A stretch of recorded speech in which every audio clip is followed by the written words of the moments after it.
So as I don't know if some of you were here at the time, we will have a different kind of meeting where Matt is going to take us to one exotic area in the South Pacific, and very unique diving area. And then we're going to sort of have a group meeting, talk about packing, and I mean, I'll explain that as we go along, but just getting ready for a dive trip, different things to think about. So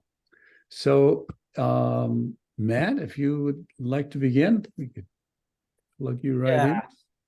All right. I never know if this is going to work. All right. I want to share PowerPoint only. I don't want to go to this. I don't want to go to view.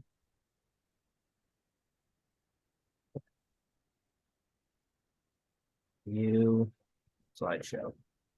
Okay. Does that work? It works very well. Okay.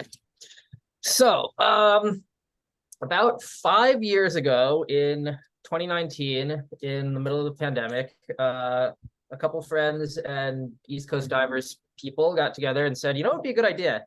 Is let's commit to going to Bikini Atoll in the Marshall Islands in 2023. It's far enough in the future that we can be like, yeah, sure, that's a good idea. Let's commit to that now. And we didn't have to think much more than that to be like, yeah, let's go. So over the last 5 years, we've been training and preparing and saving up and basically getting ready to do this stupid expedition that we committed to. And last month we went. So this is a few shots from diving in Bikini Atoll. Quick background about Bikini, where it is. It's about as far away from anything as you can get. This is the route that I took to go there. So flying Boston to San Francisco, actually flew into Kona, rented a car, drove to the top of Mauna Loa and then to the other side of Hawaii. Mauna Kea, whatever, the observatory one, the big mountain. Then flew to Honolulu. Then you get on the Island Hopper flight, which goes from Maduro to Kwajalein.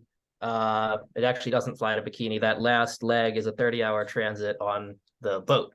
There's also a ferry ride in there. So it's a ridiculous amount of travel. And going out there wasn't so bad because I stayed in Hawaii one night. The way back, we did it in like one straight, 65-hour travel experience. So when we're talking about packing and travel considerations for stuff, I have some lessons learned from that because it was interesting. And actually, we were one of the only groups that didn't lose luggage and have crazy, terrible logistics things happen. We were very lucky in that, especially because we were all flying with rebreathers and huge amounts of equipment.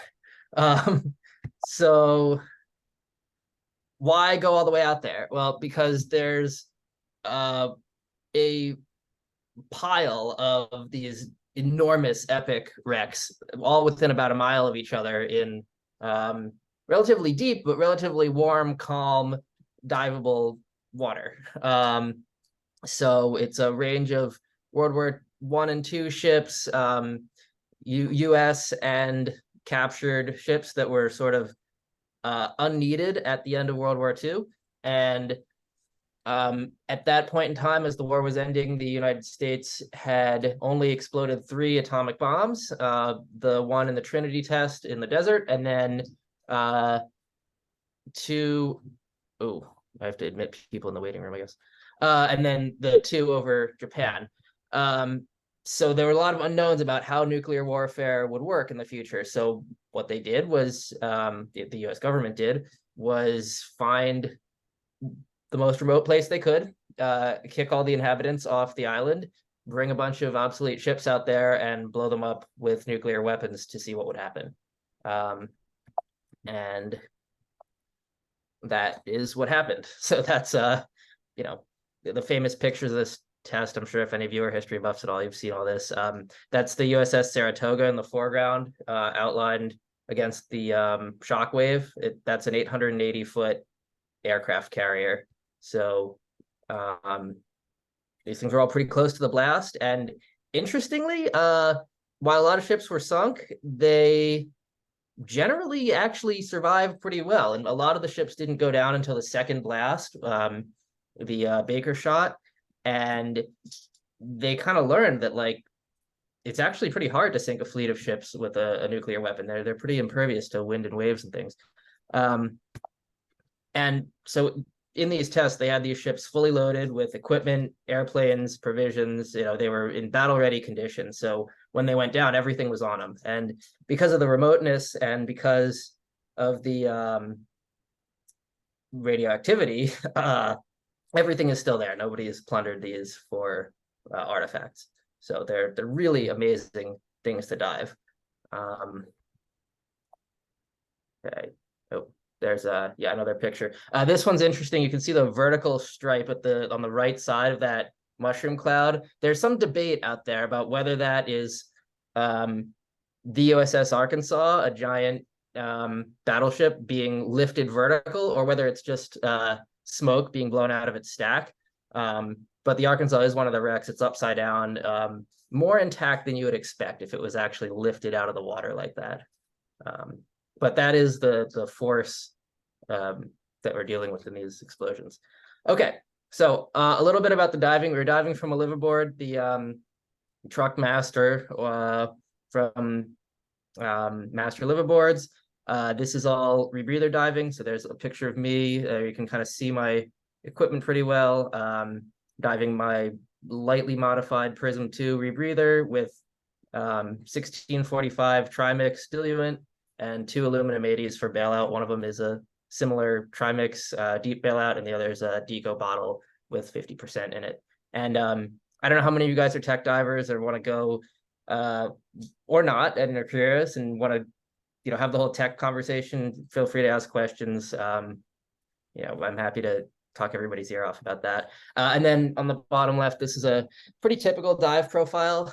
The bottom on most of these wrecks is about 170. We weren't quite going that deep on most of them. We were, in the 150, 160 kind of range, and they were about 2-hour run times, which would end up being about half on the wrecks and half on deco. Although luckily deco here is a lot nicer than locally. It's water's like 86 degrees or something, and there's like barracuda and fish swimming around. So it's doing like a 45-minute deco off Boston is a much less pleasant experience.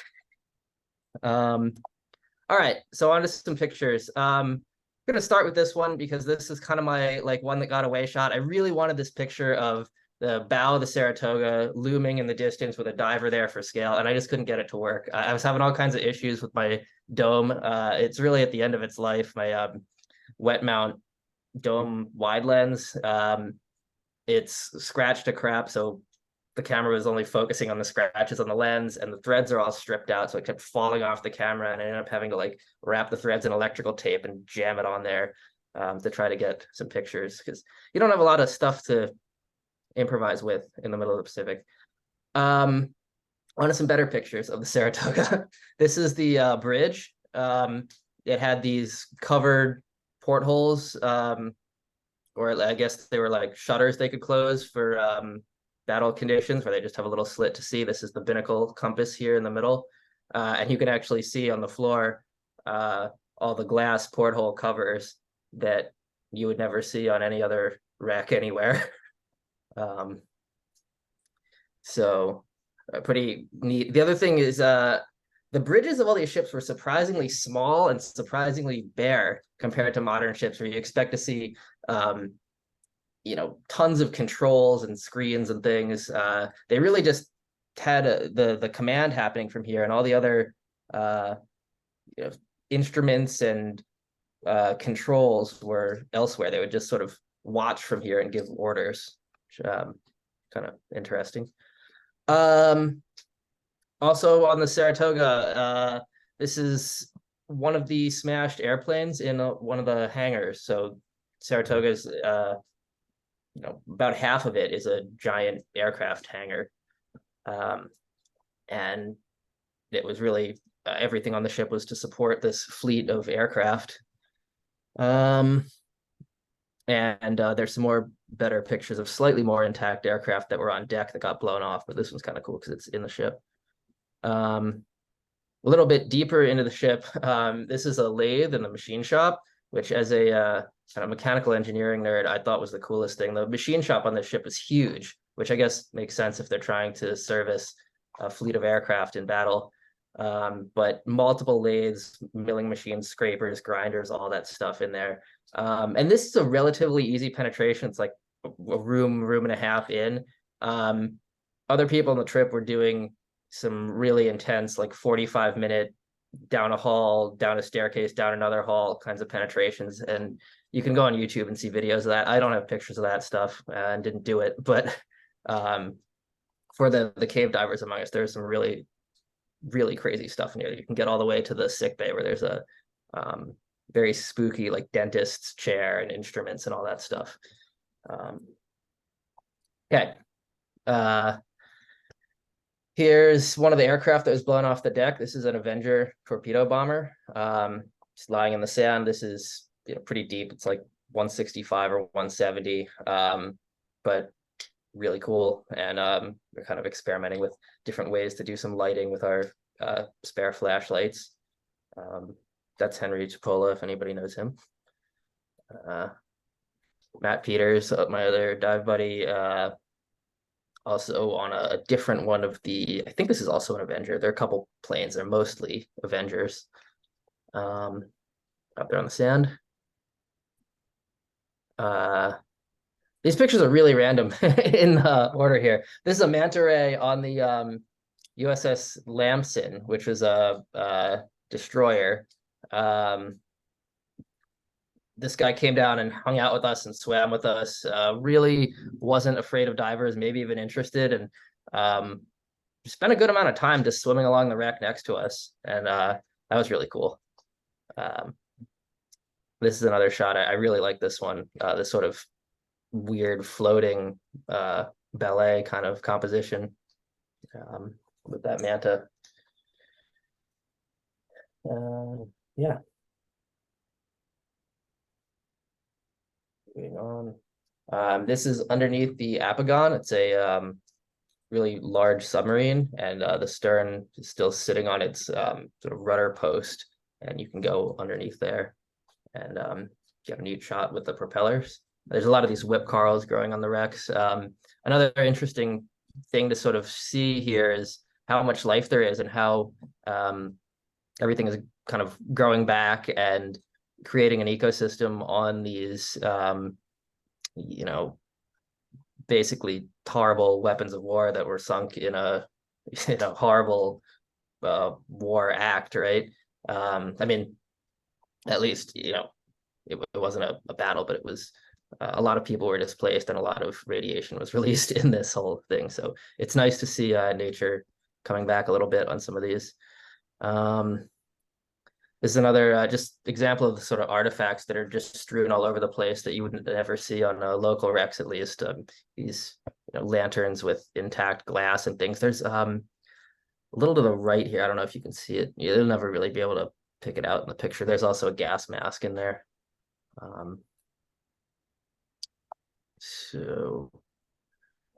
Yeah, another shot of just some of the life here. There is I don't know my Pacific fish at all. If anybody knows what those are, some sort of angelfish, I think. Does anybody know their Pacific fish well? I think they're banner fish. Yeah. Just going to the Caribbean, I'm like, I don't know anything anymore. And getting out there, I'm like, I have no idea. But I'm working on it. And yeah, just sort of that theme of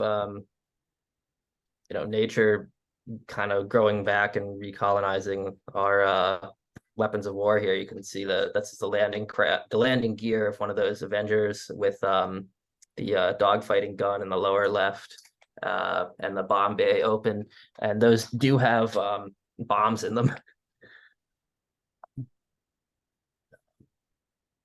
And this sort of is the theme that I decided to try to shoot a lot of pictures of, and what seemed compelling, especially some of these guns had carls growing out of the ends of them that looked almost like the smoke or blast that would have been firing from the gun. So those were just a neat subject to photograph and an interesting juxtaposition there. Here's some torpedoes inside the Nagato, which is the Japanese super dreadnought battleship, which is upside down. So you have to kind of wedge up into a little compartment to see these, but these are the ends of some of their anti-ship torpedoes. I'm realizing now I should have put these pictures in like some sort of order, but they're kind of just random favorite shots from the trip in a random order. There's Fung with some more torpedoes. I believe these are on the Lamson, a US battleship, and those are on their deck launcher.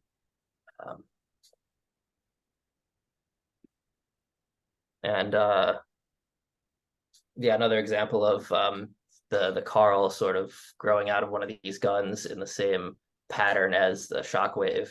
And I spent forever trying to get the right angle on this turret to capture that Carl nicely. And I have tons of these. I like this one because it has a diver in there for scale. You can see just how large some of these guns were.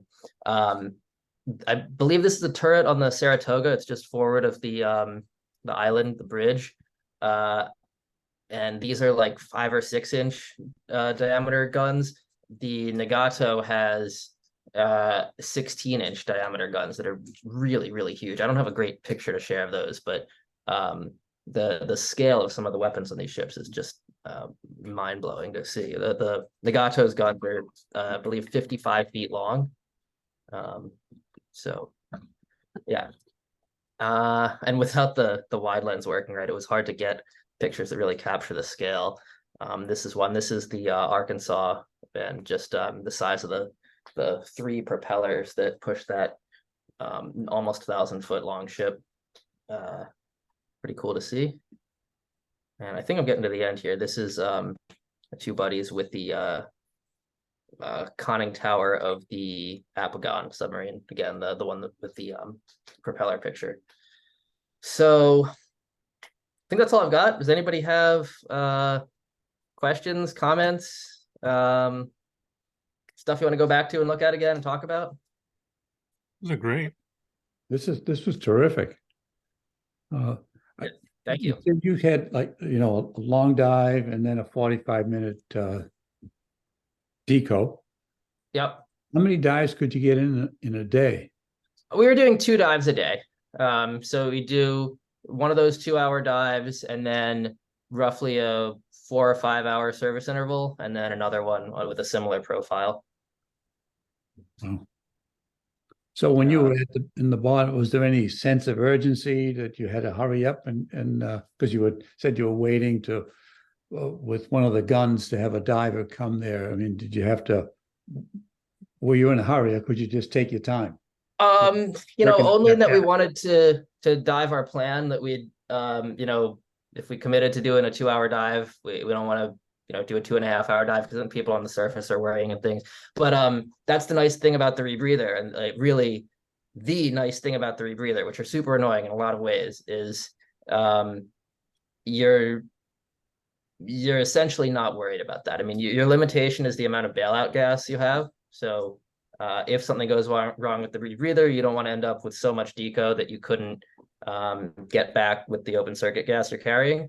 But it's nothing like diving even big doubles where you're totally, you know, on the clock with how much pressure you have left. So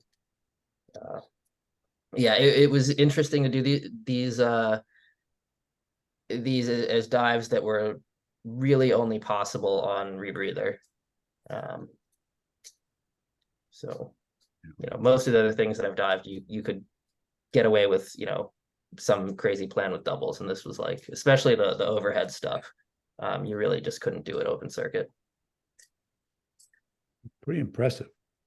Wait, let me go back to a more interesting one to look at. We're gonna talk about stuff. It's great you didn't have to time your photos with you know, exhaling bubbles. Yeah. So it's the rebreather is really nice for photos because you can get really close to things. Your bubbles aren't scaring critters away. There's didn't have that picture in here, but there was a turtle hanging out on top of the Saratoga's bridge, and I was able to just get right up in there, quietly and gently, and totally not bother it while I got some fairly close-up shots. The downside is you don't have any of the breath control that you do on open circuit. So like taking in half a breath or letting out half a breath doesn't make you go a little bit up or a little bit down. Which when you're trying to position yourself with a big heavy camera rig, it can get really frustrating. So my buoyancy was all over the place on this trip. I was diving wet, so I didn't have the dry suit to like move air around in, and it was just it was frustrating to try to photograph. Did most of the people have dry suits? I think we were about half and half, and they wore them totally for that reason, just to have the extra air volume, control, where you can basically shoot, just push some air to your feet and trim out, where the wetsuit, once it crushes at depth, like you're just kind of locked into that trim. But I'm still happy with my decision. I'm glad I didn't have to lug a wetsuit all the way up, or a dry suit all the way out there and all the way back, and deal with all the dry suit issues. How many days did you dive? Had like 8 days of diving. Wow. Yeah. I didn't get a chance to go through and really edit the pictures yet, but we also went ashore on the island, which was really fascinating. There's a lot of abandoned buildings and history and stuff there. There were all kinds of things going on the let me go back to the first slide, on the actual island, most of which isn't which is just that little kind of outline blip at the top there. Well, actually, no, is it the excuse me, I think it's actually one on the bottom is the Bikini Island. There have been all sorts of different outposts for scientists and caretakers for the island, and stuff left over from when they tried to recolonize and go back to the island at one point. There was also a land-based dive operation there for a lot of years. There was a whole like resort and dive shop on the Bikini Island, and that shut down in like 2008 with the recession. The airline stopped going to the little airstrip on the island, so that kind of killed all of that stuff. But there was a significant dive resort there at one point, which is kind of cool. Radioactivity an issue? As far as I've heard, no. It was not something that we were worried about. I mean, we would hose off and kind of decontaminate when we got back on the boat before, especially if we were covered in rust and stuff from like inside the wreck. But no, the water shields you from anything. The water really over, almost 75 years has washed away just about all the radioactivity on the wrecks. And the only concern is soil on the island, and they're worried about if people move back, eating crops grown on the island. If they're eating the coconuts and things, there's some concerns there. But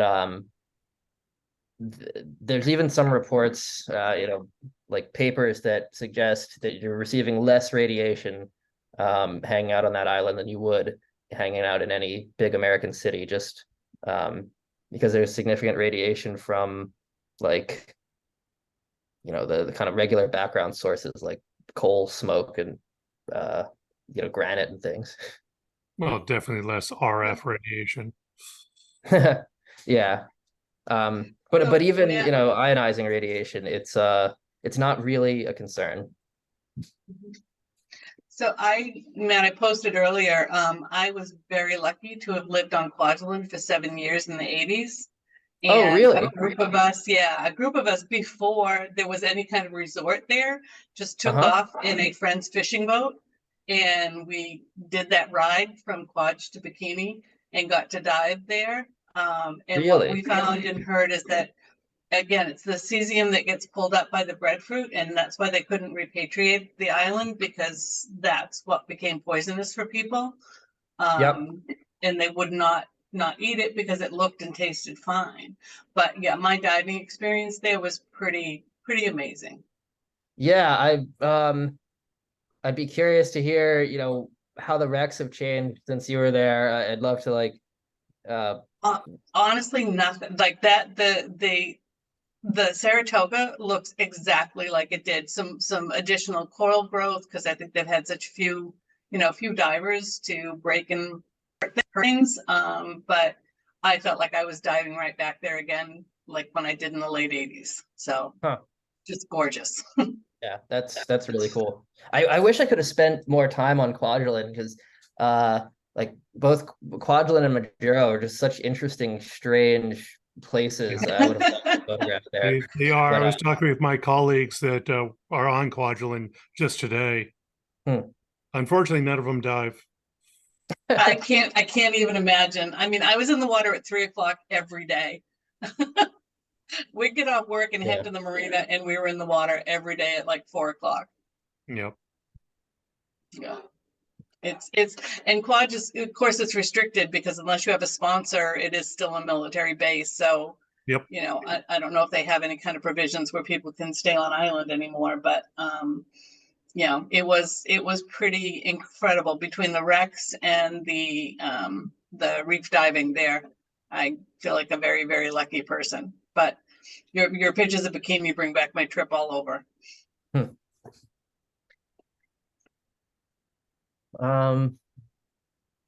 So I don't know if nobody else has other questions. Do we want to transition into the packing and travel talk? I could transition with a few points about this thing. Does anyone have any questions? Comments? How to transition from the Bikini Atoll to Well, packing, but so I can talk a little bit about how we packed for this and, my method of getting a rebreather and all the supporting equipment out there on a trip like that. That sounds interesting. sure. So Useful basically, knowledge for me. yeah. So other people have different methods. I am super cheap about all of my tech diving, and I'm not gonna like fly first class to get the 70-pound bag limits or any of that.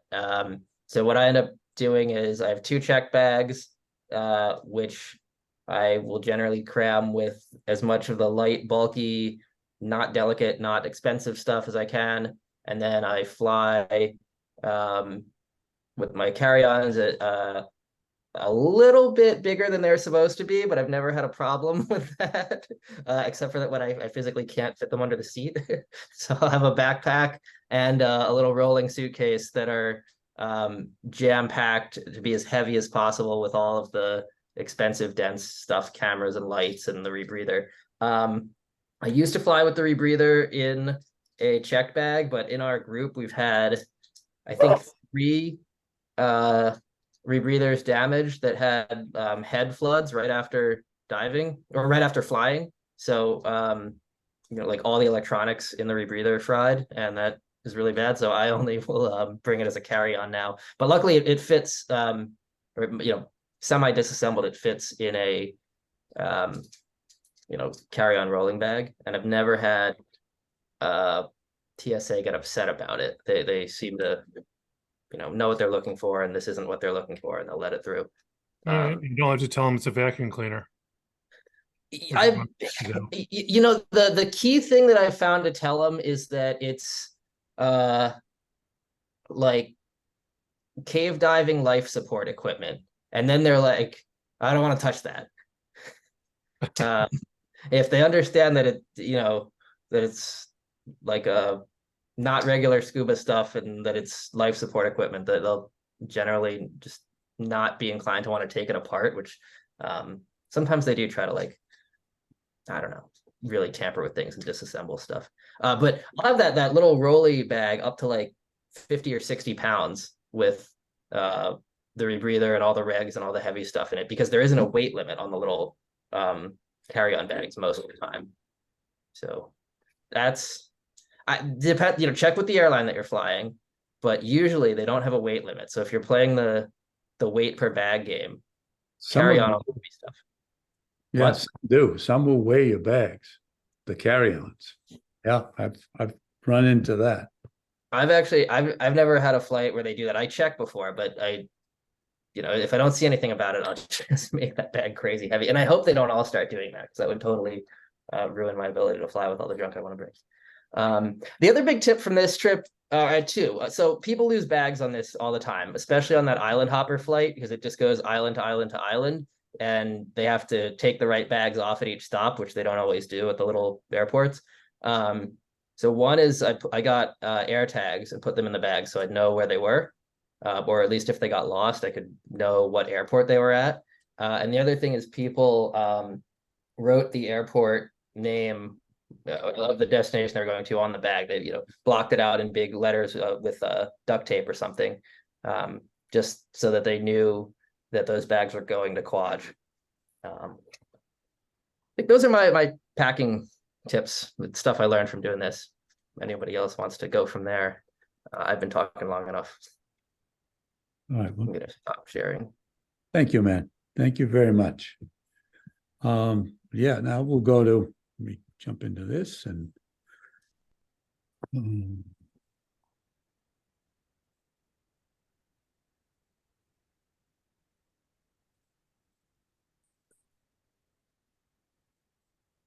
somehow I just lost this sharing.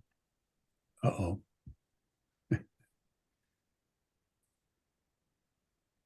Okay. Can we see this or not? You can. Okay, thank you. Well, maybe you So- can maximize it on your desktop. Green dot. I didn't realize you had an actual presentation. I thought it was just going to be like an open discussion. I wouldn't have blabbed so long. No, I have about 8 or so slides, but I seem to be, this is the first time using, for a while, using preview. And I don't seem to, hold on. You can just hit the green dot to maximize. That should work for you. I don't see the green dot on this. Yep. Okay, all right. So, as it starts up, so you want to go on a dive trip underwater. I should say that pretty much every single dive trip I go on, and my wife is going, she always says her next husband is going to be a golfer or a chess player, because she knows the crap that we go through. And so here's, you know, I mean, I got these pictures online. I forgot to record who they were, but anyway, there's a couple more of those. So anyway, this is the 4 of the 5 sort of categories. And the way I envision this working is that I would just talk a little bit about what I think, which, you know, I don't own the right way to do it. And everybody's needs are very different. Someone who is going just with a GoPro, or going with a TG, a video, DSLR, you're bringing all kinds of different equipment. So hopefully, when I just go through a little bit what I do, and then open it up each of these categories to see if anybody has anything better. And also, whatever I say, some of the people will say, this guy's paranoid. And then the other group will say, this guy's a slacker. He doesn't do what should be done. So I'm kind of in the middle. So we can all share, and hopefully from each other, we'll get to learn a little bit, a little more. So, you know, you have all this stuff, whether you carry in something like on the top left, a backpack or a hard case. Used to be before, when you could take 2 70-pound pieces of luggage without being on first class. Well, that meant you could use a big Pelican case. Well, the Pelican case weighs like 30-something pounds. So nowadays, with a 50-pound limit, That means you have a big Pelican case and you can only put 15 pounds in it. So, I mean, I know there are other cases, but it does make it difficult. Some people use a bag like this here, which could be like an LL Bean bag or something you get in a dye shop, and then cram everything inside. But anyway, so a little bit of packing. My thoughts on this. Since I'm not really a fashion model, I use my clothes as packing material. And I used to get all cotton t-shirts, but I found, you put 8 or 9 t-shirts in there and they're heavy. So now I just use those quick dry t-shirts. They don't pad quite as well, but you can wash them, they dry quickly, and it does help with the weight. The other thing I do is I photograph when I just about finished packing, because I use, for lack of a better term, they look like kind of big duffel bags, so to speak, but they're not. They zipper on the top. And I photograph the way I pack because I'm, again, trying to keep under 50 pounds. So rather than reinvent the wheel again at the dive site, when I come home, I get an idea. So of how I packed it. And also I make a list of what's in each bag and put that list in the bag. So it makes packing a little bit easier. It's still a pain in the neck, but it's just a bit easier. And for those of you that use optical masks, I hand carry that. I have a spare mask I just stick in the luggage, but the other I hand carry. Then another thing in terms of packing is I carry a scale, small scale, and an extra TSA lock. So I put on a piece of rigid, like manila paper, and I put a little note saying, to the TSA person, I realize you may have broken my lock by mistake. Here's another one, please use this. And I tape that right on that note, and I put that right on the top of my luggage. So, and it's happened twice that they've lost or broken my lock, and they use that one. I mean, sometimes it doesn't do any good, but whatever. So before we get into like the nuts and bolts, anybody have any thoughts on my ideas here? Anything you do so we can have this open forum? 9 shirts? Really? Well, you know what it is? It's what if I need more packing material, I put those in. Now I'm actually going to make some out of an old wetsuit. I'm going to put my strobes in there, make a little pocket for them, and see if that'll reduce the number of shirts. So, anybody else have? I've pretty well stopped using TSA locks because they get broken off, particularly on the Pelican case, and I just use some heavy duty ties. Wire ties, and the electrical wire ties work, and so far so good. So when they open those, when they open the case, what do? They put another one on? Well, typically they haven't opened them, so I don't know. 100 years ago, before TSA was opening up all the cases, I used to just put my stuff in a cooler, 68-quart cooler, tied with rope, right across length and width, and that's it. There was no lock, never had any issues. Then when this all started, then I had to put locks on them. But yeah, the locks always stick out and they get sheared off. So yeah. I like the zip tie idea because the TSA locks really have very little minimum security because you can open them up in less than a second. That's right. well, Andy, someone in the comments had asked why you put the packing list in the bag. So that the reason for that is so that I don't have to figure out how to pack again. I mean, I've already when I left to the destination, I had 2 bags that were just under 50 pounds, 48 pounds each one, or 49. And then to figure it all out, the next time it's a lot easier to know housing, 2 strobes go on this one, blah, blah, blah, everything else. So I know more or less. The little stuff doesn't make any difference. It's the heavy stuff that I want to know. It just makes it easier. I mean, I could do it, but I'm at that point of the trip, I'm just trying to make things easier. Andy, how about a printout of the destination of the bag in case it is lost? Sometimes I even put a full copy of my itinerary in my luggage. In the bag. Yes. Oh, that's a good idea. Write that down. Yeah. I mean, I like Matt's AirTag idea also, but that's a little more sophisticated than most people would probably do. But it is fun if you have someone actually steals your bag to be able to go to their house. Yeah. All right. So now packing list. This is where it varies with everyone, but I just going to comment on a couple of these and as we go along, and then at the end, stop and see what we do. What other comments? Even though it's the last item, at this stage of my diving life, that's the number one thing I pack.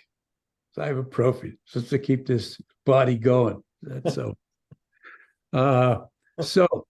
Camera strobes, LED lights. So whether you use, so I make a list exactly every single thing. As I have that before I pack. It doesn't relate to which bag it goes in. It's just to make sure that I bring it. I mean, there's some people will assemble their camera completely, take a shot so they know it works, and then disassemble it in that same location and then pack. I just lay it all out so that I can see it and then hope I remember. But things like whether you use LED lights or strobes, just make that list. Housing, and I don't just say housing for me anyway, ports, the different ports, I list them, what arms, and so arms, handle, screws, because each of them requires certain screws. And I'm going to get into backups and all that stuff and talk about that in a few minutes. But so again, whether you use sync cords, fiber optic cables, screwdrivers, here's the thing, and especially I'll talk to the people who are going on the Philippines trip. We could lose a little bit of weight from our luggage if we got together. And I've done this before in other trips. Somebody brings a screwdriver, someone brings the wrenches, someone brings pliers. So every little bit counts. So if you can split all that, because we're all in the same room working on camera, so that could help. But if you're there on your own, you want a list of everything that you need to work on your camera. What's the water bottle for?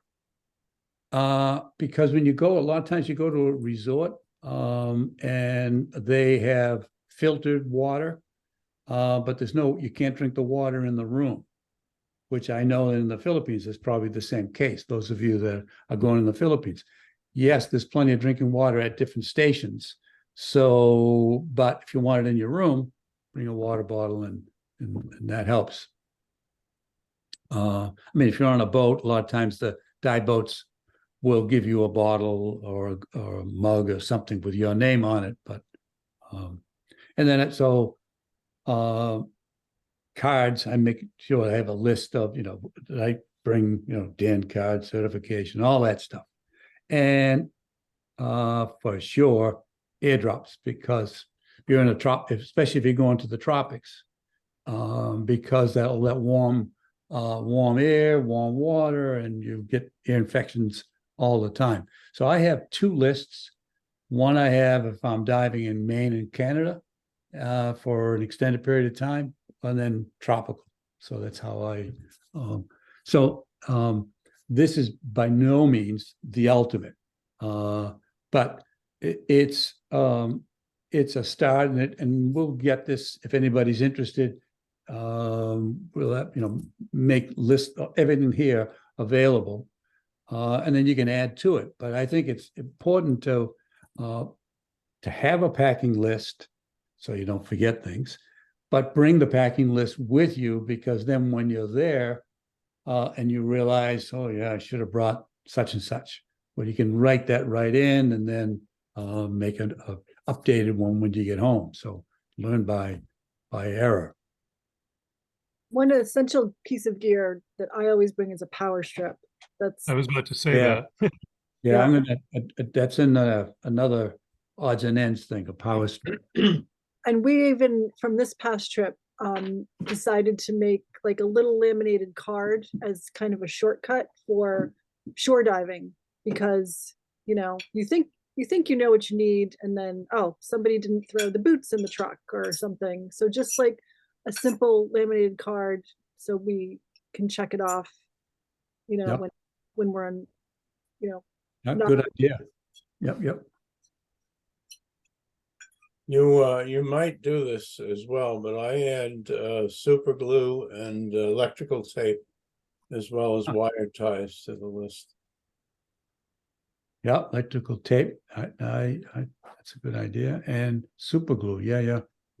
I had a mask tear, and I was able to use a piece of the strap and super glue it to the tear. And it made And it. it worked. It's still working. Yeah. Wow. Yeah. Wow. Dive gear. I'm not going to go into too much of this, but I do make a list like this for just this is section of my list, just so that I don't forget anything. And for me, unless it's going to be a little cold, I know it's going to be cold, where I'd bring a 5 mil suit. This is now tropical diving. I'll try to get by with a 3 mil and then a vest. 3 mil, and a beanie, or if the vest has a hood on it, that helps quite a bit. So I bring all that stuff. I don't know if we need to spend time, unless somebody wants to add something. Probably left out a whole pile of things that should be. Learn from my fail the last time I went to Bon Air. Uh-huh. If you have multiples of booties, gloves, whatever, if there's a left and a right, make sure you've packed a left and a right. Yeah. Not too left, not too right. Uncomfortable kicking, huh? Mm-hmm.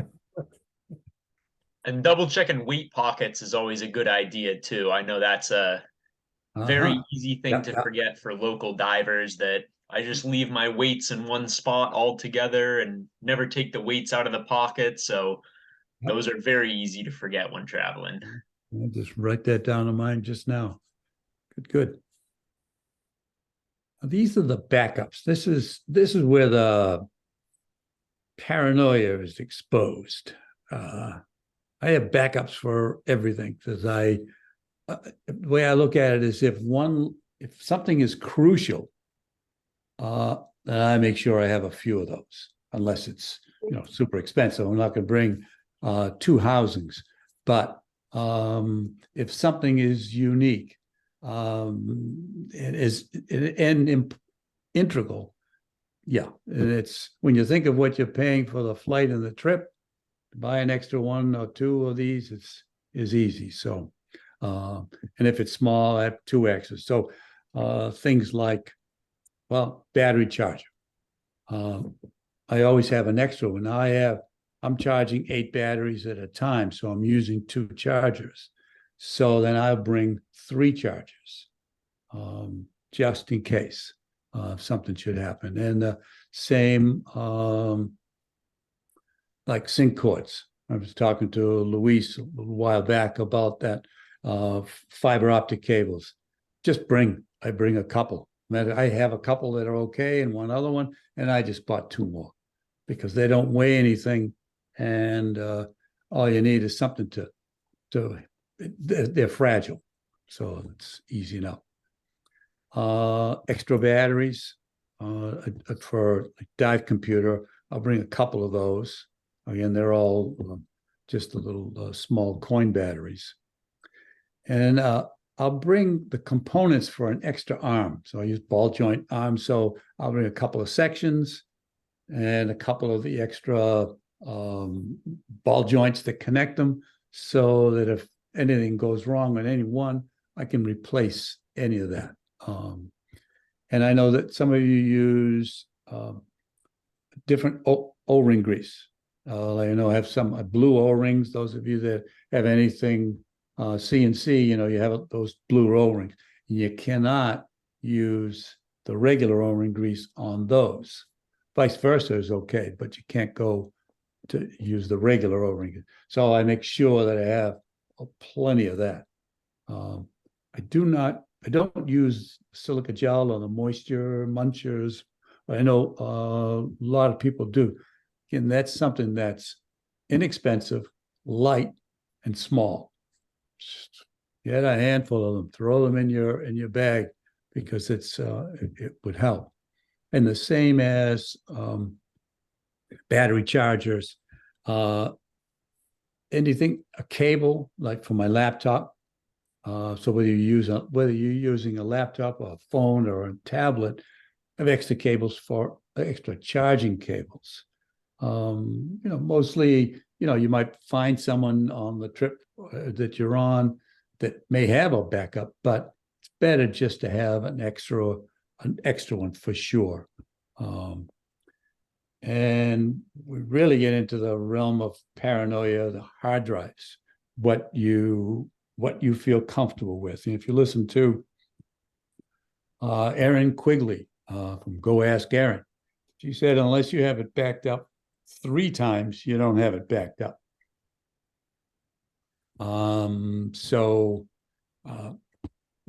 I don't know, we can talk when we finish this, talk about what people do with that, because there's different ways you do it, but I will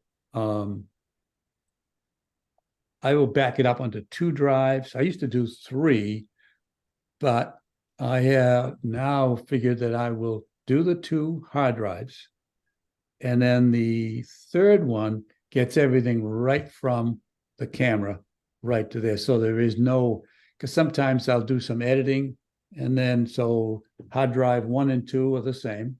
So whenever I do any editing, they both get changed. Well, I've screwed up, and I lost like a day. And so because of that stupidity, now I will back up to the 3rd drive just directly right from the card.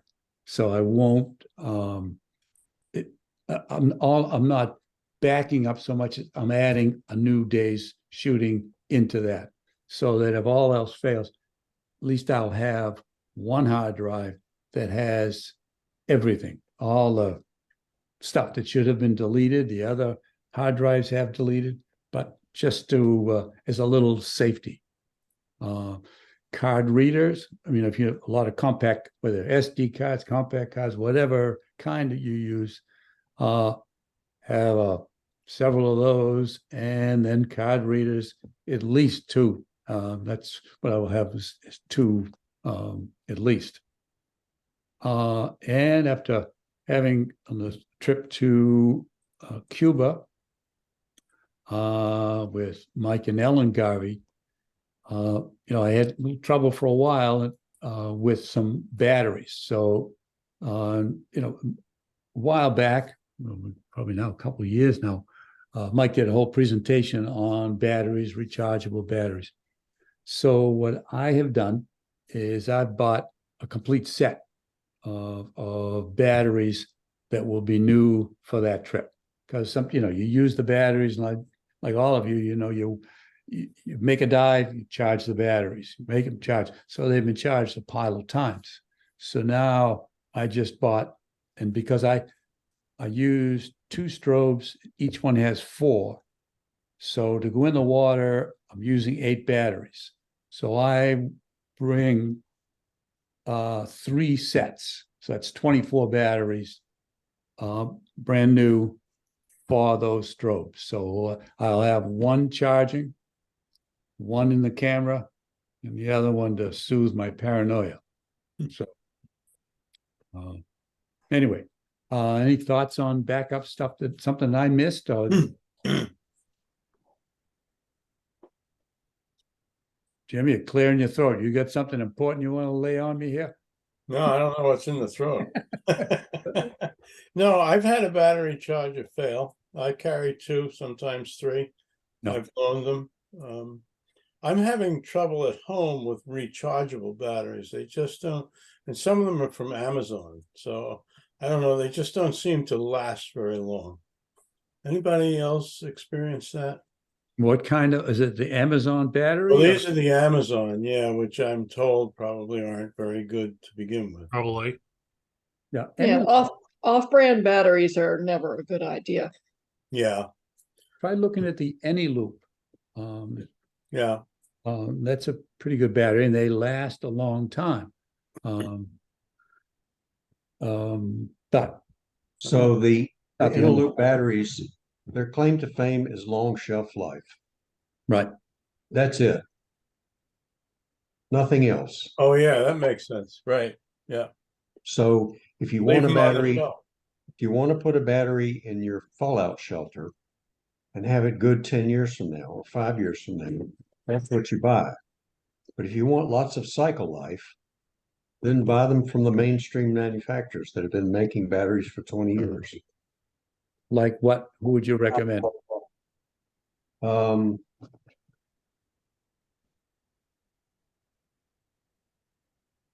Go into the drawer. Okay. The drawer. Ollie's looking Duracell. for the batteries, anybody? well, it depends. It depends on if you're getting the rechargeables or whether you're getting the, the one-time use. But Duracell is a good brand. Eveready is another one. But on a long trip, the one-time use means you gotta carry a pile of batteries. Absolutely. Environmentally, it's not the, You're right. Those are not worth it. no. So if you're talking about 18650 batteries, Battery Junction has batteries made by LG or Panasonic or some of the good quality ones. But like you say, Amazon, they're not good quality and they don't sell the high quality batteries made by the major manufacturers these days. Because they Yeah, put and the their own. And 18650 batteries, if you're using them, there's a wide variety of outputs, recharge, depending on what you're looking for. No, the 18650s are lithium ion. You've got to be really careful where you pack those. Right, they can only go in your carry-on. They cannot go in your stowed luggage, but Stealing my thunder, that's in my presentation. I know. Anybody else add to this? Just a comment on the SL2 battery, just does not last very long. I get Which one? maybe SL2, the Canon. What is it? The Rebel SL2, and I get 2 dives out of it, and if I don't change the battery, I won't get through the 3rd dive. So I don't know. What? Do you turn your flash down to minimal? Well, I turn it up or down depending upon what I want. So Or you're not using an external flash? I'm a strobe. If you're using an A external single- strobe, so one of the things you single. want to do with the camera, because if you're using external strobe, all the camera needs to do is trip the external flash. It doesn't need to put out much light at all. And that's a big suck on your camera battery. So one of the most important settings that you can do to extend your camera battery life is to turn your internal flash down to minimum. That would be if you have an optical trigger. This is a hardwired Icolite. Oh, sync cord? Yeah, it's a sync cord. Yeah. So it wouldn't make any difference what the internal battery flash is doing because it doesn't go off. Okay. As I understand it anyway. Okay. That's The other just thing a is note. the automatic continual focus Yeah. is another one that'll really eat it up, and the display obviously is a huge sync on that. So Yeah. never be tempted to look at your photographs until you get back to land. Well, how would you know if you've got more than a tail then? Oh, you can take a quick peek, but it's like going through them and, Oh, cycling. Yeah, no. like between dives, don't Yeah, don't yeah. pull it up and start seeing what you got. Yeah, I got Usually, you. there's a bigger break, most times in different resorts, liverboards, you do a couple of dives and then there's a break for lunch That's right. and a couple more. So, I typically, I don't change batteries or anything, until after the second dive. Right. So then I'll change batteries in the camera. I've got one for TTL and in the strobe. So I change all of them, and that gives me two more. I never, or rarely, try to stretch it out to make 3 dives. So if I'm doing 5 dives and the 5th one is a night dive, and I'll put a fresh set in that one, because the worst thing would be is that you run out of battery. And there it would be the one thing that you've never seen before. So not worth it. So I just go, at least for my setup. Other setups can go, can shoot 3 dives, but I don't want to take a chance. All right. And whoops, odds and ends. This is just crazy stuff that I threw together here for the which odds and ends. When, again, this is all under the umbrella of paranoia. When I'm in a dive boat or any boat and I'm handing up a camera, I never hand it up to another guest. I only hand it up to the crew. The crew have been on boats all their lives. They're young, strong, and stable. You get a lot of people that are friendly and they want to help other people you just were diving with, but you don't want to entrust. I don't want to entrust my camera with somebody who's reaching down. So that's a thing that I just never do. And I mentioned about the mask. Bring an old one just as a backup. And if you're traveling to another country, I always put, and we all get cash together to go. I put like 30 or so or 40 $1 bills and another pile of 5s, because whether it's porters that are helping or somebody's doing something, and if you only have a $10 or a $20 bill and they're carrying one bag, you're sort of stuck giving it to them. So that's just a travel thing that I always carry. It has nothing to do with photography, but we're always carrying a lot of gear. So that helps, I think. And when this came from Aaron Quigley, your software that you use, make sure when you're leaving for the trip, you have the recent upgrade. So everything is running the way it should, in case something goes wrong. And headlamp, if you're in a place that, a lot of now there's camera rooms and they're fairly well lit, but if you ever get stuck in a place where the lighting is just one little scrawny light bulb and you're really trying to get things work, trying to make sure the O-ring is clean and all that, I bring a headlamp and extra lanyards, a dry bag, which probably should have been on one of the other lists, because you may end up going on a boat for the day, in which case you need to keep batteries and all that stuff dry. So, and in the electric adapters, we went to St. Vincent, and you could not use our power strips with them because a couple of people had theirs fried. So they had a separate, I don't know, forget the details of what it was, but they said you had to use something different. So I got a separate power strip for that. So it's worth checking and finding out what kind of adapters they have. If it's a different country. So you can have, what kind of outlets they have, so you can bring the appropriate adapter. And same thing, power strip. And for charging, because, we've all read about in California and in the Red Sea about fires that have been attributed to people charging batteries. So there's a protocol different boats have on how to charge batteries and where to charge them. So when you're getting all the final details on the trip, make sure you check that out to find out how they do. Because I was talking to somebody where they, and I don't even remember where this one went, but they had to have separate kind of a little metal container that they charge their battery in. But that's the only place I ever heard of it. So anyway, it's just worth being informed. And under the umbrella of odds and ends, anybody have other things they want to add? No? Good. Okay. And two things. Was this Andy, I've got a presentation I put together. I was going to ask, that's one of the things was about Sorry.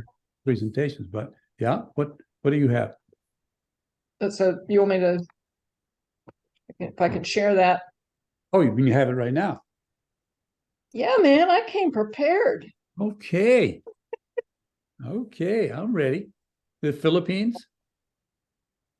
No, No, for this topic. Oh, No trouble. Yep. okay. You have one too, Finn? No, you alluded to it a couple of times. Oh, sorry. All right. Andy, just so you know, there's some comments that you can read. They aren't really questions, but someone was just asking you to check the comments. Okay.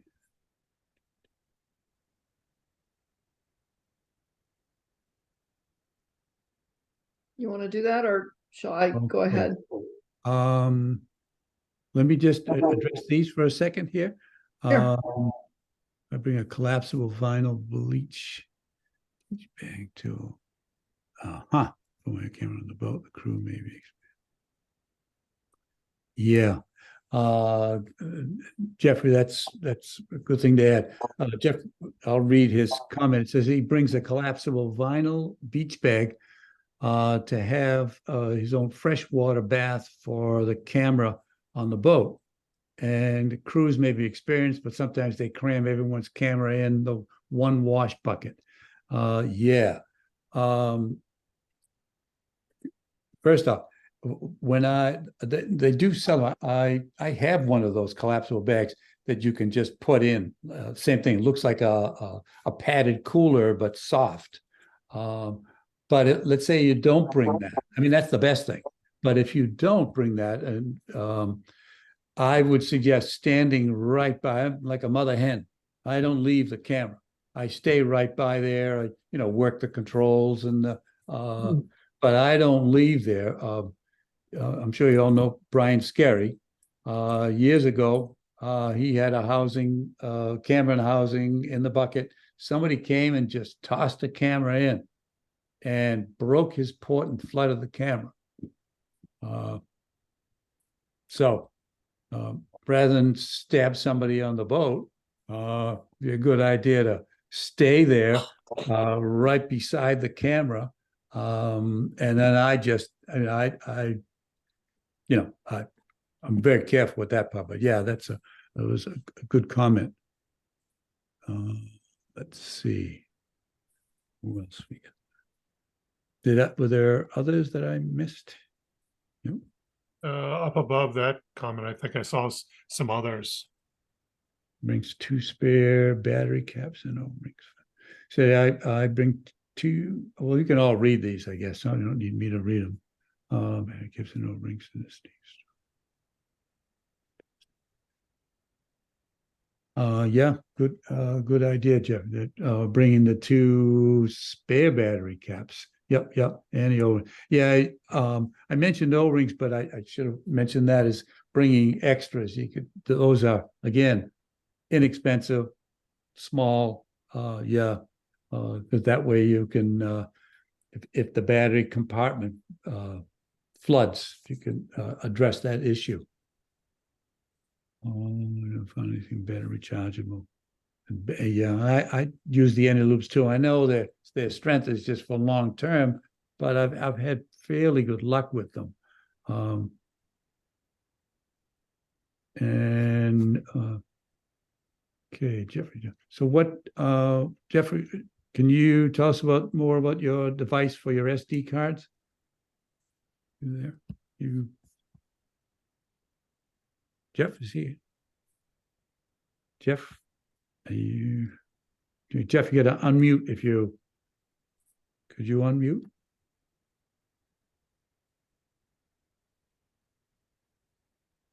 No? Okay. Okay. Because he doesn't have a mic on that computer. Okay. All right. Camera charger. Woo. Okay. Forgot my camera charger on the weekend trip. Luckily, my camera will charge slowly with a USB. That's a nice backup. If you can have utilize the USB. Travel. And Jeffrey also said he travels with 2 dive computers. Contemplate a spare computer before finding a device that let me unload the SD cards directly to a hard drive. Yeah, there are some hard drives. I do it through a laptop, and I don't. That's something that if we could all chime in on this and see what we do differently. Who does something differently than using their laptop to load the images onto a hard drive? Jim, what do you do? I saw you raise your hand. You're muted, Jim. No, Okay. I just went kind of like this because I left the meeting twice. Oh, Look back in, so I don't know what I'm doing. okay. Well, welcome back. Thank you. Does anybody do something different than yep. Bill, what do you do? Well, I got a Chromebook, very lightweight, and I can use that to download the photos, and was very cheap, so it's a lot cheaper and lighter than my laptop. And I can download it to an SSD drive, terabyte drive, and you can put very high density small SD cards in it, so I can download everything right to that. Right to the drive. Yep. Yep.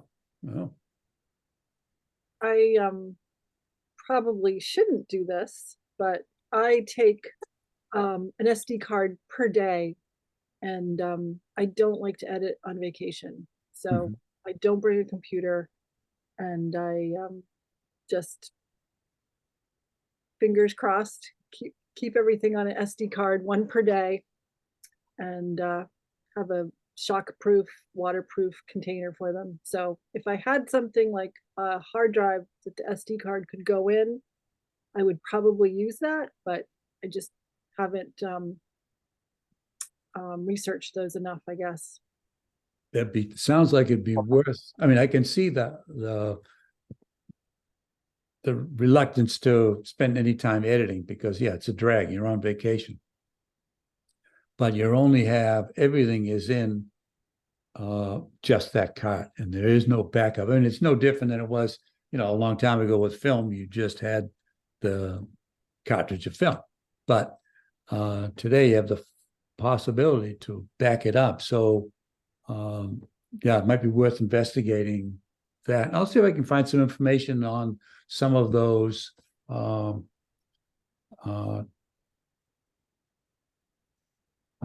so for the next time when we meet in January, we can have a little info on that. Or even the cheap Chromebook idea, that might be something, something small. Yeah. Just give another level of safety. Yeah. Yeah. Instead of walking around with all those SD cards around your neck and your hands clutched to them. Bill, do you download it to the Chromebook and then from the Chromebook to a storage device? Yes. Yes. The Chromebook doesn't have much storage in itself, but you could put in a high density SD card, and it has a couple of USB ports. Okay, And like I say, it was very light, it's very lightweight. yeah, It was actually cheap when I got it. It was 99 bucks literally. So if it Wow. had something happens to that, I'm not going to worry about it. yeah, yeah. But then, yeah, you've already got the backups, so. But yeah, it's got pretty good drive time or uptime without even being plugged in. But you can of course recharge it. That's a good idea. Because carrying the computer around is just a lot of weight and a lot of computing power you don't need. Right. Yep. Yeah, and plus this does have a fairly decent display, so if you do want to look at some of your images, you can see them a lot better than you can on the small screen on the camera. Nice. Mhm. Yeah, the laptop, I bring a laptop and it's big and heavy. My shoulders don't like it any longer. Well, some people like to edit on vacation a little bit because they want to see how they did, so they can you can make changes to how you're taking photographs the rest of the trip. So I do plan on bringing my laptop, but I also, as a backup, I have these. You can't see it, but this is a really small 4 terabyte drive that's ruggedized. So that's Who's one of that? my backups that I use. Who makes that? SanDisk. Four. And it's a four terabyte. 4 terabyte, yeah. Well, yeah, again, there's no perfect way because what Becky says, she's on vacation and you enjoy the vacation.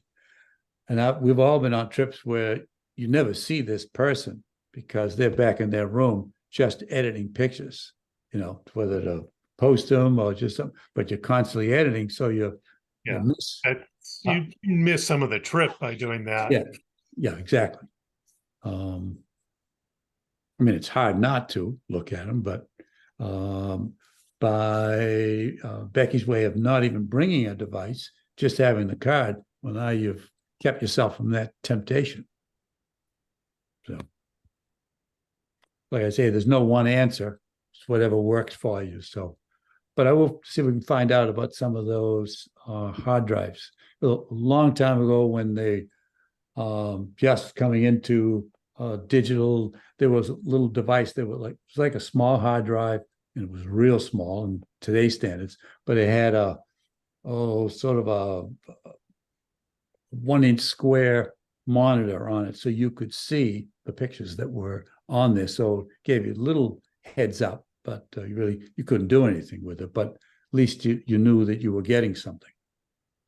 And that's the other part of being able to look, like what Daryl said, when you're looking at them on a laptop or whatever the device is, at least you know that you're on the right track.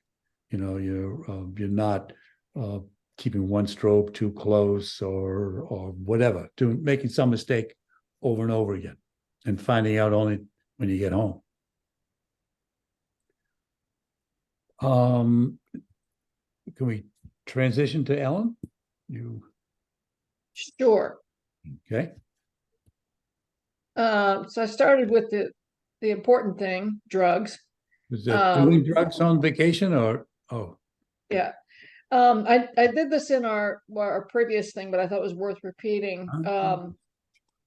Seasick pills is Studeron. You can only get it in the UK, but I've gotten it in Grand Cayman. It's behind the counter, but without a prescription. And I have doled these things out to a number of people and run at least some semi-scientific experiments where I had one where I, who am more seasick prone, did not get sick with half a Studeron, and the two people I was traveling with both got sick. So I'm a believer in it. And nobody that I've doled them out to has had side effects. So that, it doesn't have the, bunning generally will knock you out pretty seriously. The other drug, Sudafed, lots of it. You can always, think about potentially leaving it for, and we had, Andy mentioned the Cuba trip. They can't get it there, and so we left all of our Sudafed for them, and all of the leftover Sudafed we left with the crew, and they were very happy about that. What is it good for? What, you like cold? What's it for? I know it's not on Andy's list also. Motions. Decongestant. Yeah, It's a decongestant. So actually, Afrin is another one. I have lots of problems with clearing these days. Okay, makes sense. And I actually have to start with, well, I have a whole regimen on that. Maybe that's worth just a moment. I've had more and more trouble clearing as I get older, and I now start, based on discussions with ENT, start with a regimen several days before a trip. Not just start it on the trip. And I do Afrin for 3 days, and then Sudafed for 1, Afrin for 3, Sudafed for 1. And that's been pretty helpful. You do have to, I'm sorry? you do have to watch out for Afrin, though. You can get addicted to it if you use it for more than a few days in a row. 3 days, you can use it for 3 days, and then you take a day off. Three on, 1 off. And you have to make sure you get the real Sudafed, not the new Well, stuff. they've taken that off the market. Well, that's because it didn't yes. work. Right. So yeah, real Sudafed, which you do have to get, you have to sign for so that you can't make a lot of meth with it. But yeah. And the 12-hour is my preferred drug at this point. But anyway, that's Sudafed. Another thing is to, if you're going somewhere remote, you can get your PCP to give you a general purpose antibiotic. It's called Cipro, and they'll gladly give you that in case of whatever. We talked about the power strips. This one on the left is one that we have that we love. It's got 2 plugs on the other side as well, so you could put 3 or 4 wall warts on it, which is a problem with a regular power strip. And that one that we have also has a short cord, which is great, because that's just one less thing to get in the way, and less weight, obviously.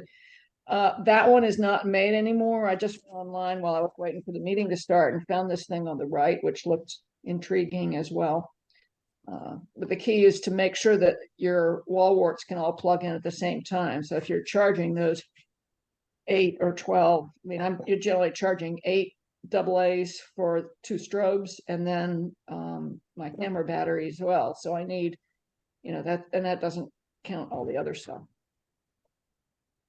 The checked baggage, one of the things that we always do is, if you have a fellow traveler, you swap some clothes. If you're taking 2 bathing suits, put 1 in each bag, some underwear, shorts, t-shirts, just to swap in case one person's case gets lost and the other one doesn't, which we actually have had happen, and it's a good thing.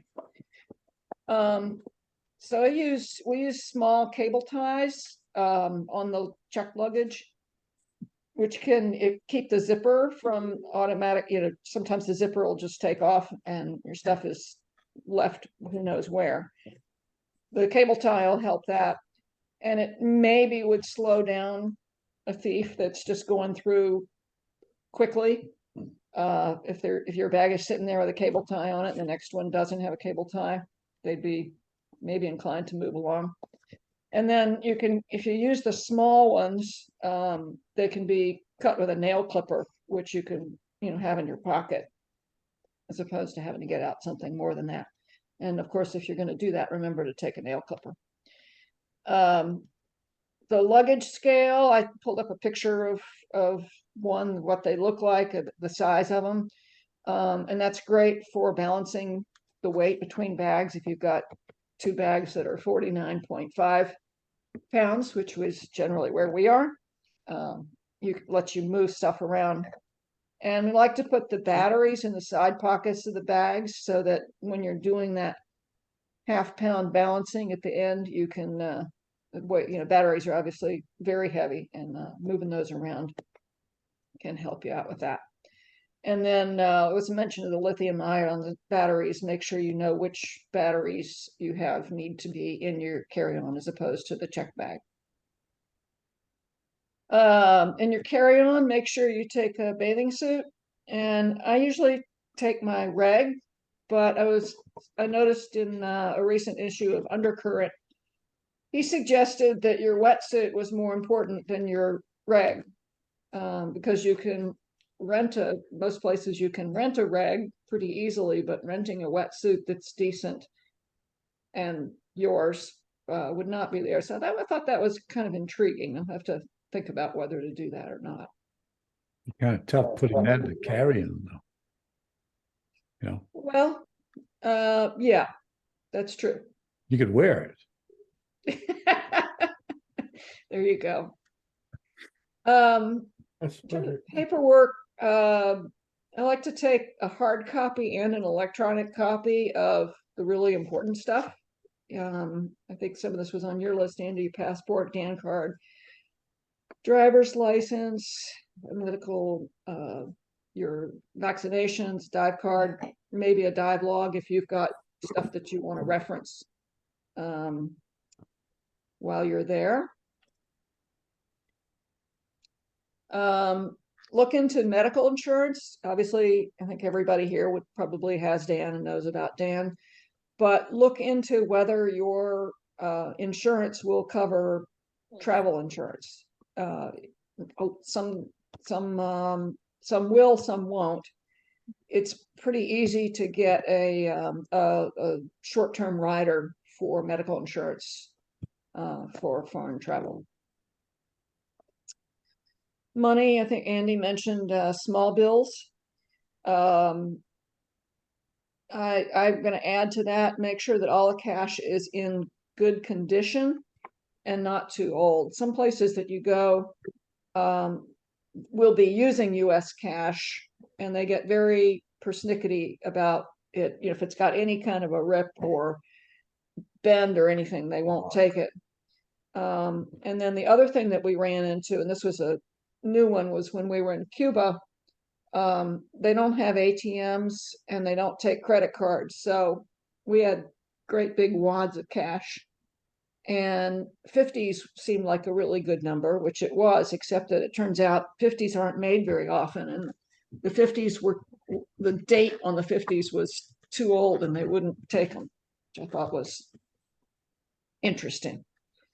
And have a card that you can use in an ATM. They have the best exchange rate and generally don't have a minimum that you can do. Their exchange rate is going to be much better than the money changers or the hotel or things like that. And usually easy enough to do that when you land at the airport. Spares, I think all of these things were on Andy's list with the exception of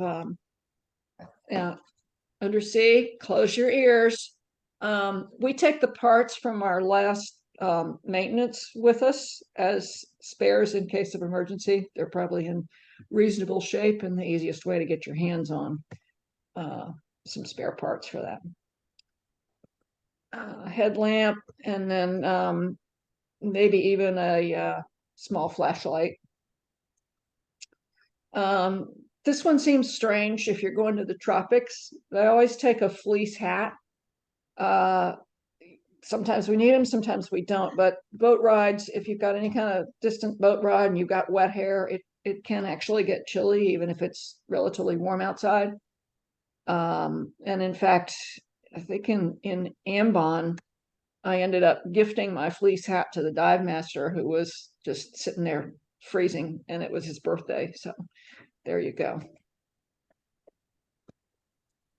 And if you're going to a really remote third world where people don't have access to things, taking readers is welcome. When we went to the Solomon Islands, I went around the house and picked up lots of ancient readers. I must have had 15 pairs of glasses, or maybe 10. And they were the first people that saw them were the crew, and the engineer got very excited and asked if he could have one because he was having trouble reading his notes. He was, early 40s and his eyes were beginning to go and he didn't have access to readers. And then he actually asked if he could have 2 pairs. And then one of the other crew, I think the boat guy, I caught him literally dancing on the dive deck, dancing from one person's BC to another, finding anything that had print on it so he could read it with his new glasses. So those things that we take for granted are not necessarily available everywhere else. Shoes and clothes that are at the end of their life, and you can just leave them rather than taking them back. For kids, anything, crayons, stickers. I've even taken flashcards with, arithmetic on them. And then soccer balls and volleyballs, you can deflate them. If you're on a boat, they've got a way of they can pump those things up in a hurry and leave those for the kids. And I think that's it. Yep. Yeah, it's nice, a great idea to leave something for whether it's the children or the staff, or because like you say, we have a ton of that here and they don't have that. So it's nice, very nice. It's a way of making your bag lighter on the way back, huh? Just leave the clothes in the. Well, I took some shoes somewhere, some old tennis shoes. They had told us about.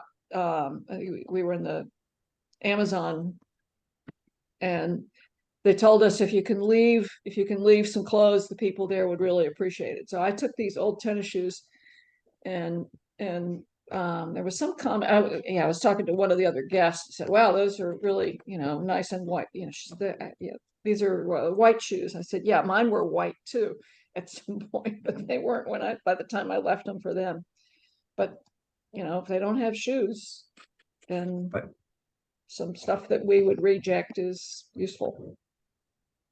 Wetsuits that go well too. Wetsuits that you're done with don't fit anymore. I've left those and they've been very welcomed. Yeah, I've done that too. Wetsuits. I've left some fins. Yeah. That's the nice thing about it. And then your booties that never seem to dry for the trip home. Yeah, I leave those a lot. One less wet thing to bring back, and you're making somebody happy because they go through them. They're diving every day. So. One other thing that I neglected to put in there is to be sure and label all of your equipment, and especially things like booties, with your name, because they get thrown into a tub with everybody else's black booties, and it's real easy to get those mixed up. So make sure you've got your name on everything. So in the when we start up again in January, if you can think of any other topics that, like what we just did this evening, if that's something that we can share, our experiences, our information, I think we all benefit from it. So if you think about it, let me know or let Matt know. And also, if you have any presentation that, and if you've been anywhere, or if you've done a bunch of diving here, would love to see presentation in starting January and February. I know. One more comment. Has anyone, this is also a tip from Erin Quigley, has anyone, we're all concerned with weight. Has anyone used one of, like one of those, I don't know, fisherman's vest or specialty vests, and just like stuffed them with Oh, I, yeah. I have, because I carry a carry-on case that's got pile of lenses and camera bodies and all that. It's really heavy. I mostly get it on. I mean, it's the right size, but 3 different times I've been told no. I mean, the same weight goes in the plane, but they don't want it in that. So I have this thing that looks like an army vest, gigantic pockets, so that in that camera box or camera rolling box, I have a whole pile of Ziploc bags. So I take each lens, put it in the Ziploc, put it in the pockets, and yeah, and that's saved me a few times. Because it also could be that you're going on to near your final destination, you're on a small plane. Now they won't let you put that above because there is no room for like these commuter size planes. And yeah, so I use that. It's a dorky looking vest, but I don't care. You know, I mean, it works. I A lot of actually times made they'll, one. Huh? What's that?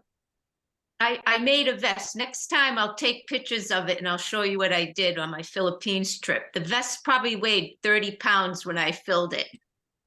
Yeah, But it yeah, works. I just got a regular vest and I had material that I sewed, and then it was I didn't have any buttons, so I just used heavy duty Gorilla tape. I'll show you how I made it. I'll take some photos. So, It worked out well. so we'll have a fashion show in January. Fashion. a lot of times they'll weigh your carry-on when you check in. Yeah. So you actually move the stuff into your pockets, Mhm. hand them the carry-on, going to go around the corner, put it in your pockets, hand them the carry-on, get your carry-on back, and then put it back into your carry-on. Yes. Yeah. I That couldn't one- sit with this vest. It was No, as soon as you get to your seat, it when was you get to your bulbous. seat, then you just put everything right in the when you're in the plane. But I know a photographer who takes just to minimize everything, he carries one of the camera bodies and a lens around his neck, and then he has a fanny pack that's extra large, and he puts another camera body and lenses in that, but that's behind him, and then the shirt is over that, and it's all a shell game, but he's able to get on with a couple of extra weight. But Excellent, good. yeah.